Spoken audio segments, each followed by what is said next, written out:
Good morning. Well, I'm here today with 3 reasons to remind you why you shouldn't build a tower in Shadyside Elementary School. 1, your seats are up for election. So a lot of people running for your seats have been contacting me, and they do not agree, and they do not think that schools should be in the cell tower business, because they know better. First of all, I mean, they, aside from the RF issues, they realize that there's really no money in it, and it isn't part of your mission. It takes more money to oversee these contracts than you receive in revenue. Just do the math. $81,000 last year, gross revenue. It's less than $1 per student per year. It's 1/1000th of 1% of your total operating budget.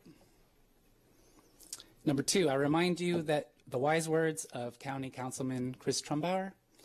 He wrote to you last September before your vote or non-vote.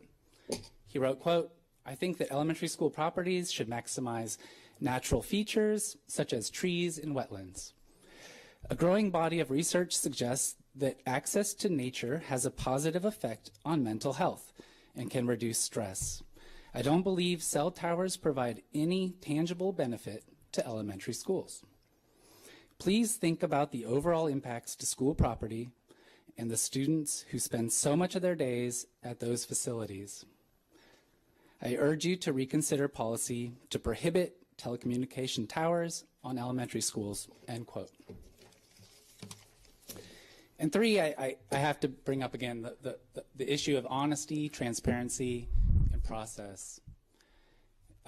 Gilliland taking money from Milestone is obviously 1 point. But 2 is the communications that I've been reading between your representatives and the cell tower companies are considering, regarding the lot consolidation, for example. Your representative wrote, quote, "Good news. The board will approve offline instead of open meeting. If I can get it all before December 20, I can get it to them." And the cell tower company Milestone replies, "That is good news. We will work to get it to you ASAP." Our group has standing, and we are standing up for our community. I implore you to reconsider your position on this issue. And Stacy, I loved your Martin Luther King quote today, and I feel like it applies completely to what we're trying to do here. So thank you for that.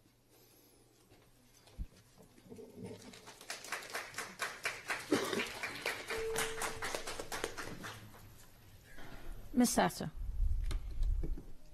can you just stay there, Mr. Earl? I'll address it then. Mr. Earl, the Earl family, Mr. Shea and Mrs. William, okay? I appreciate your very high concern and those that basically are in your group that basically back it. But we must remember that we receive emails also from people in Shadyside, and a lot of the emails are those that want the tower. So it's not just a one-sided presentation, okay? The tower has been vetted by this board, and the tower will basically be built.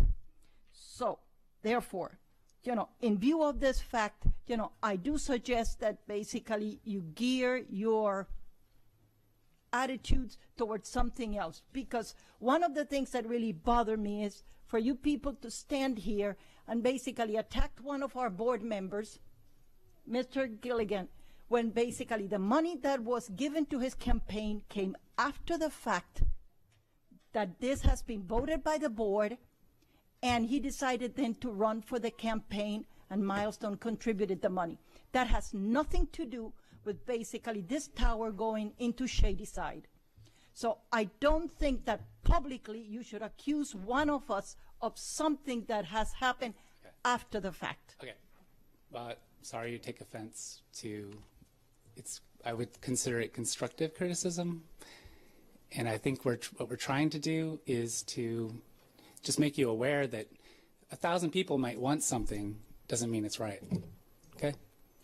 But that's why there is a board that basically Okay. 8 of us have an option to vote. Right. And as you know, 8 were in favor, 1 was not. Okay. We're not, So- we're not going to debate back and forth Thank you. to have. So, Well, Mr. Butcher.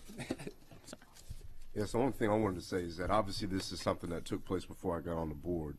But when we have, and I know the policy generally is that we don't comment, but I think it may be appropriate because at least the meetings that I've been here, this has come up.